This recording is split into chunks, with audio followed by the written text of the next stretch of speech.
to pray. Say we went to prayer. Prayer is one thing that sharpens your discernment. That's why any church that is not given to prayer, things can come in and go out anyhow without anybody picking it. Hallelujah. An occultic person can be in the congregation, become the chairman of the building committee, become anything, because there is no prayer. But when prayers are going on, when men are groaning in the spirit, you will pick it.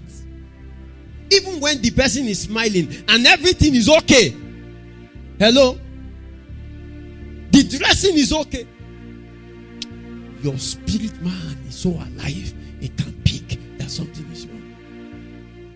Second way of sharpening discernment is the dealings of the spirit. But the dealings of the spirit. In 2 Corinthians chapter 4 verse 11 to 12. Say, for we which live are always delivered unto death for Jesus' sake, that the life also of Jesus might be manifest in our mortal flesh. So then death worketh in us, but life at work in you. What are dealings?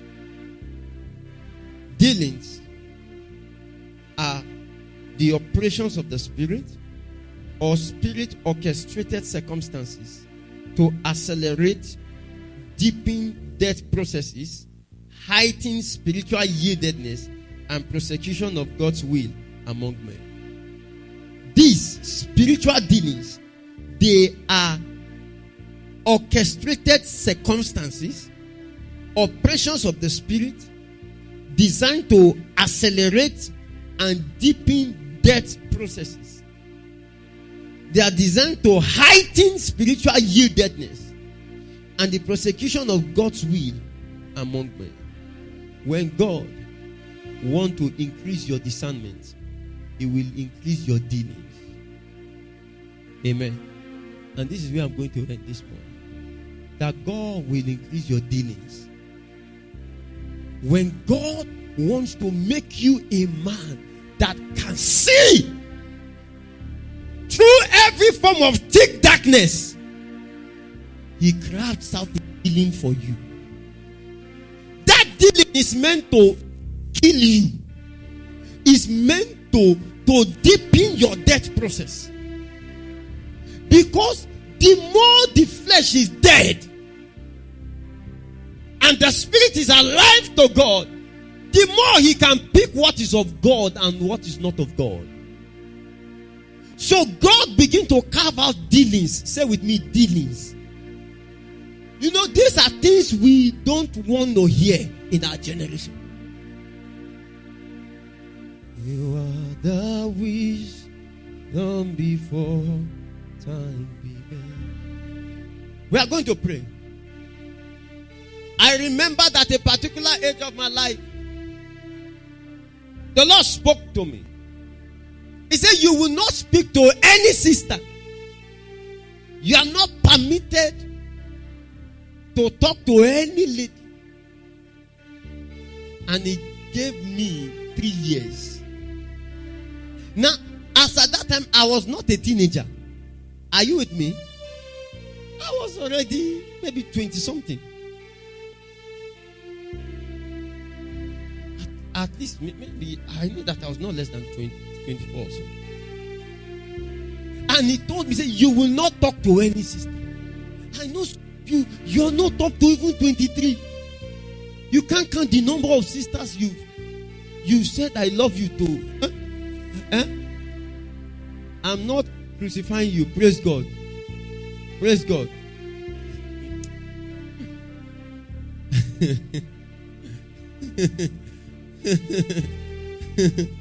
Amen. You see an 18-year-old person say, I have heartbreak. They have broken my heart. Men are wicked. You are the one who is wicked. So the Lord, at that time, I had brothers around me in the fellowship. Everybody's looking at one sister and saying, this sister is going to be my life partner. And everybody were planning. And guess what? They were not committing sin. Are you hearing what I'm saying? They were fine, they were okay, they were even raising it as a prayer point. Say, Pastor, pray for us. Let's know the mind of God. But here was Pastor himself. He was suspended from saying anything.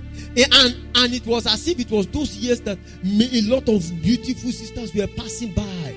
All the good sisters in the world, they were passing. Amen. And there was no permission to do what? To talk. At some time, it was as though there was a time bomb that was locked on inside of me that wanted to explode. You think we didn't pass through this thing? That it looks as if you will die if you don't tell anybody I love you. I don't like the way you are looking at me. I'm not deceived by your looks. I have discernment. It looks like if somebody does not just tell you something sweet, you will die. I went through that in 3 years. Say your mouth, them. It was as though I was going to be a eunuch, a reverend father. But when God finally released me, some of those who had been into a relationship for many years, they were still in a relationship. Some, their relationship broke, became confused. Mine just came, I married. Then I had to be praying for some of them before they started getting married again. When last did you respond to the dealings of the Spirit?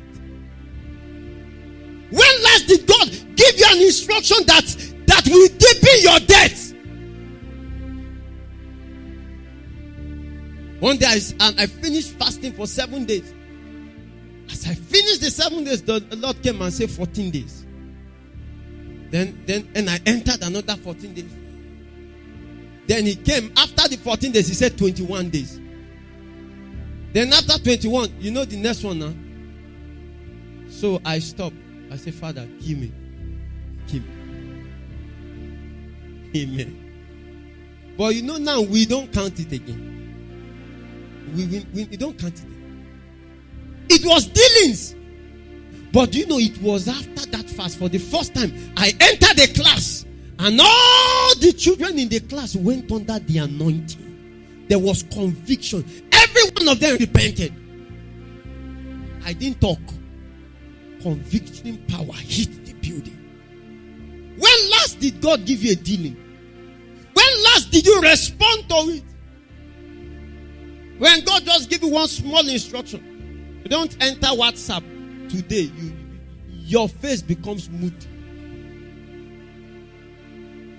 When last did God give you an instruction that was meant to deepen you?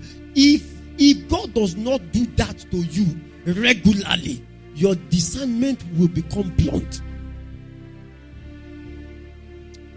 I want to cry this morning